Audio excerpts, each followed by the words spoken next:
Pagkaaway nyo, kapatid nyo, kahit magtigas-tigasan pa kayo dyan, ang totoo, nasasaktan din kayo. Kapatid mo yun eh. Ikaw din yun. Don't ever harm a brother or a sister. Hindi ko sinabing i-harm nyo yung cousin. But between the two, cousin na lang. Kung talagang meron kayong kailangan gawin, pero dapat wala. Kasi yung kapatid nyo yan forever, whether you like it or not.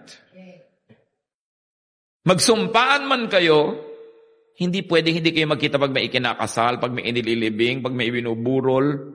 Ang hirap na may kaaway kang kapatid. Yung matatalinong tao, hindi nila ginagawa yon. Huwag kayong makipag-away sa kapatid nyo because you're godly.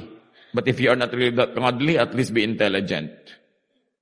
Mahirap, sarili mong kamag-anak kaaway mo.